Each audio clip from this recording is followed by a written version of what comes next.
त्यात नंबर 1 ला वसंतआबा मोहोळकर, त्यांच्या सहकार्याचं हे सुद्धा मी तुम्हाला सगळ्यांना सांगतो. अनेकदा या भागामध्ये MIDC झाली, या भागामध्ये थोडा उशीर लागतोय, शेवटी चांगल्या कामाला उशीर हा लागतोच. पण एकदा MIDC झाल्यानंतर निश्चित प्रकारे आबा तुम्हा सर्वांचं नाव हे निश्चित प्रकारे भविष्य काळामध्ये या जगामध्ये नेहमी लक्षात ठेवा. आबा आपण असू अगर नसू, परंतु पाठीमागं नाव हे घेतलं जातं.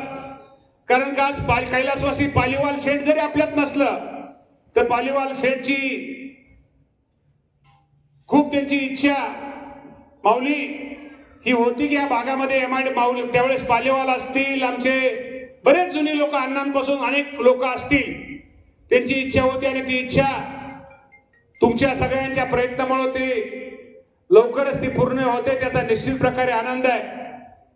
आज खरं तर वसंतराव हंकऱ्यांचा विषय नेहमीच असतो की मला वाटतं बाप कुठला विषय दिलाय, बाप समजून घेताना. बाबांनो मी नेहमी लक्षात ठेवा, मी तुम्हाला सर्वांना नेहमी सांगतो, या आयुष्यामध्ये किंवा या जगामध्ये म्हटलंय आयुष्यामध्ये नेहमी लक्षात ठेवा, आपल्या आई वडिलांपेक्षा या जगात कुणीही मोठं नाहीये. आणि खरं सांगतो हंकरे साहेब हे लोकांना कधी साधून समजतच नाहीये. लोक देव दर्शनासाठी हजार 2,000 किलोमीटर जात आहेत, त्यांना कळत नाहीये इतक्या लांब देवाचं दर्शन घेण्यापेक्षा आपल्या घरातच आपला देव पण आहे आणि आपली देवी पण आहे. आपला वडील हा आपला देव आहे, आपली आई ही आपले देव आहे. अरे ह्यांची जर सेवा केली, आणि मी नेहमी लक्षात ठेवा, आपली काळजी आपल्या भविष्याचं काय व्हायचं याची सगळ्यात आपली काळजी जास्त कोण करतं तर ते आपली आई वडील करतात. त्यामुळे नेहमी लक्षात ठेवा, जिवंतपणी या आई वडिलांची तुम्हा सर्वांना जेवढी सेवा करता येईल, या आई वडिलांना जेवढं जपता येईल, त्यांना कधीही आपल्या बोलण्यामुळे आपल्या वागण्यामुळे त्यांची मान कधी शर्मेने खाली जाणार नाही याची काळजी आपण सर्वांनी आपल्या आयुष्यामध्ये घेतली पाहिजे. आणि नेहमी लक्षात ठेवा, प्रत्येक या जगातल्या प्रत्येक आई वडिलांना वाटतं आमच्या वाट्याला जे दुःख आलं, आम्हाला ज्या अडचणी आल्या, आम्ही जे मान अपमान सहन केले ते आमच्या मुलाच्या मुलीच्या वाट्याला येऊ नये. त्यामुळे ते तुमची खूप काळजी घेत असतात. ते तुमच्यावरती खोटं रागवतात, खोटं रुसतात. त्यात त्यांचा कुठलाही स्वार्थ नसतो. आपलं हित व्हावं, आपली गाडी भविष्यामध्ये चांगली चालावी, हीच त्यात त्यांची भावना असते रे बाबांनो. त्यामुळे या आई वडिलांना नेहमी जपायचा प्रयत्न करा. हंकरे साहेबांचं ऐकल्यानंतर कदाचित तुमच्या सगळ्यांच्या साधा तुम्हाला नंतर कळल आई किती महत्वाची असते, वडील किती महत्वाचे असतात.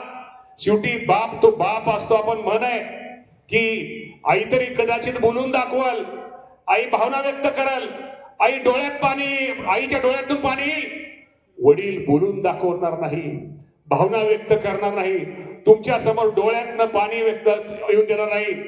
तुम्ही मुलींना तर सगळ्या माझ्या समोर मुली बसतात, तुमच्या वडिलांना तर तुमची माया खूप असते, तुमच्याबद्दल जिव्हाळा, तुमच्याबद्दल तर प्रेम खूप असतं. ज्या वेळेस तुम्ही सासरी नांदायला जाताना तुमचा भाऊ रडल, बहीण रडल, वडील धीटपणाने असतो. वडील रडतो कधी माहितीये का? वडील एखाद्या दरवाजाच्या आत जातो आणि त्याच आपल्या तुमच्या चौकटीच्या माग तो ठसा रडत असतो. फक्त तो तुमच्या समोर व्यक्त होत नाही, कारण का तो जर रडला तर माझ्या मुलीला खूप वाईट वाटेल, माझ्या मुलीला खूप दुःख होईल. यातनं प्रत्येक वडिलाची भावना असते रे बाबांनो. त्यामुळे आज हंकारे साहेब तर त्यांच्याबद्दल तुम्हाला काय सांगू, त्यामुळे आज तुम्हाला ते दाखवतील. त्यामुळे नेहमी तुमच्या जीवनामध्ये आज तुम्ही सगळ्या इकडं मुलं आहेत, मुली, त्यांनी नेहमी लक्षात ठेवा की ज्या आई वडिलांनी तुम्हाला वाढवलंय, कुठेतरी तुमच्या ह्या वयामध्ये कुठं काय चुकीच्या गोष्टी झाल्या, चुकीच्या गोष्टी घडल्या, तर तुम्ही त्या आई वडिलांकडे पहा, तुमच्या मोठ्या भावाकडे, बहिणीकडे पहा, त्यांच्या मनाला काय वाटेल, पाहुण्या रावळ्यामध्ये आपली किंमत काय राहील ह्याचा पण नीट विचार करा.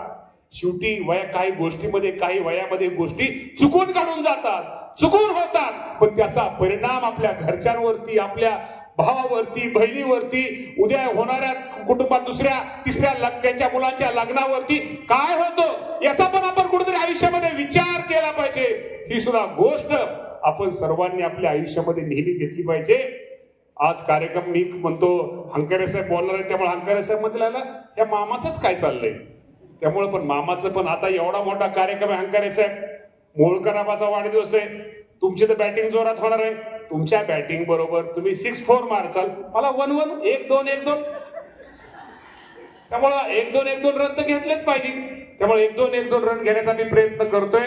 त्यामुळे विद्यार्थ्यांना तुम्ही खूप नशीबवान आहात, खूप भाग्यवान आहात. एका चांगल्या संस्थेमध्ये तुम्ही शिक्षण घेताय, चांगले शिक्षक शिक्षिका, चांगले प्राचार्य प्राध्यापक तुम्हाला सर्वांना लाभलेले आहेत. नेहमी आयुष्यामध्ये लक्षात ठेवा, कुठलीही गोष्ट एक असं हसत खेळत करा, अभ्यास हसत खेळत करा. लय असं टेन्शन तक लोड घेऊ नका. तुम्हाला माहिती लोड घेतल्यावर काय होतं, लोड घेतला तर तुम्हाला काय होत नाही, ह्या लोकांनी लोड घेतला ह्याची छाती दुखली आणि छाती दुखली. त्यामुळे आयुष्यामध्ये लक्षात ठेवा, या जगामध्ये स्पर्धेचं युग आहे. या स्पर्धेच्या युगामध्ये प्रत्येकाला टेन्शन आहे, प्रत्येकाला तकतक आहे, धकधक आहे, प्रत्येकाला आहे. या जगात सुखी कोणी नाही आहे, पण प्रत्येकाला काय वाटतं, या ताईला वाटतं ह्यांचं लय बरं, ह्यांना वाटतं ह्याचं लय बरं. तुम्हाला वाटलं असेल, पोरांना वाटलं असेल मामाची काय मजा आहे, पोलिसाची गाडी रुबाब लय बरं. आता माझंच मलाच माहिती. म्हणजे शेवटी प्रत्येक नेहमी लक्षात ठेवा, या जगात सुखी प्रत्येकाला आहे. त्यामुळं नेहमी लक्षात ठेवायचं, माझंच लय बरं आहे, आमचंच लय बरं आहे. नाही तर मैत्रिणीचं काय असतं, ह्या मुलींचं ही जी लय केसला, ही जी कपडे लय चांगली, इकडं ती गळ्यातलं काय असतं, गळ्यातलं हिच्या गळ्यात किती तोळ, 10 तोळ 20 तोळ, काय रे नाही खरं. ग्रॅमवाली सारखी आणि तोळ्यावाली पण सारखी. त्यामुळे हसत राहा, खेळत राहा, आयुष्यामध्ये आनंदात राहा. या जगात तुम्हाला अभ्यास करताना खेळताना आनंदात राहा.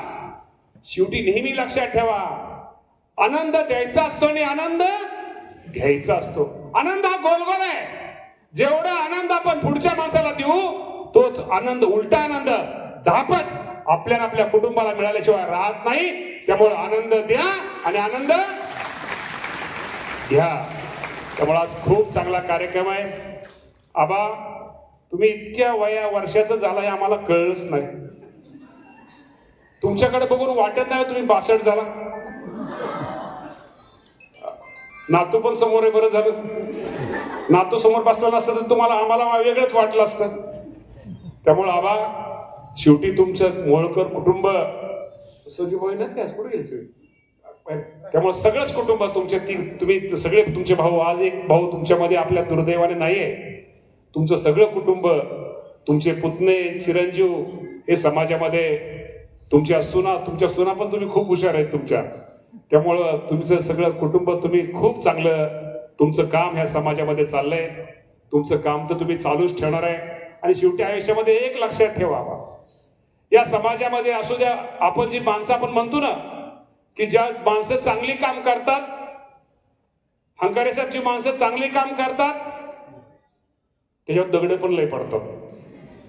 त्याला दगड मारणारी संख्या जास्त आहे. शेवटी दुनिया काय इतकी वेडी नाही आहे. ज्या झाडाला फळ आहे, तुम्हाला विचारतो, झाडाला फळ असताना माणसाला दगड मारतात का बिगर झाडाला फळ दगड मारतात लोक? फळ असणाऱ्या झाडात. त्यामुळे आबा, काळजी करू नका. वकील साहेब जरा फक्त समजून घ्या, तुम्हाला लय झाडाला फळ दगड मारायची सवय.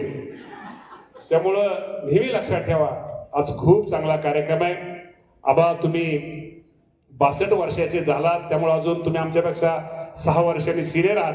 परंतु तुमच्याकडून खूप आमच्या अपेक्षा, सर्वांच्या अपेक्षा आहेत.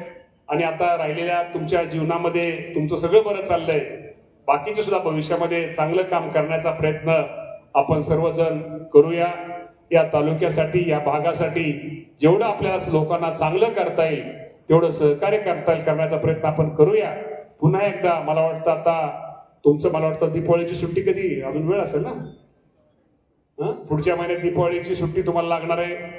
10वीच्या मुलांना 12वीच्या मुलांना सांगतो, चांगला अभ्यास करा.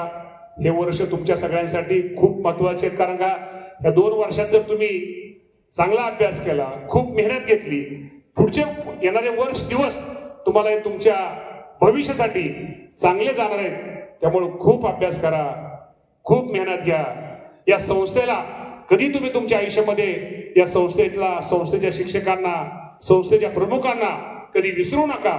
आणि थोडी जागा राहिली, थोडी जागा चुकून राहिली या मामाला पण विसरू नका. अशा प्रकारचे आपल्या सर्वांना शुभेच्छा देऊन थांबतो. धन्यवाद. जय हिंद, जय महाराष्ट्र. धन्यवाद मामा, मनापासून धन्यवाद. यानंतर मामांच्या शुभ हस्ते सन्माननीय वसंतजी हंकारी सरांचा सन्मान या ठिकाणी संपन्न होतो. मी मामांना विनंती करतोय, सन्माननीय वसंतजी हंकारी यांना आपण सन्मानित करायचं आहे. खरं तर मामांनी सांगितल्याप्रमाणे आनंद हा द्यायचा असतो आणि आनंद हा घ्यायचा असतो. पण मामा, आमचा आनंद यामध्ये आहे कारण आपण महाराष्ट्राचा कृषी मंत्री झाला, शेतकऱ्याच्या सुपुत्राला वाटलं हा माझ्या कुटुंबातील व्यक्ती महाराष्ट्राचा कृषी मंत्री झाला, ही आमच्यासाठी लाख मुलांचा आनंद आहे. यानंतर मान्यवरांच्या शुभ हस्ते मोहोळकर कुटुंबांचा सन्मान आणि यानंतर मामांना पुढच्या कार्यक्रमाचं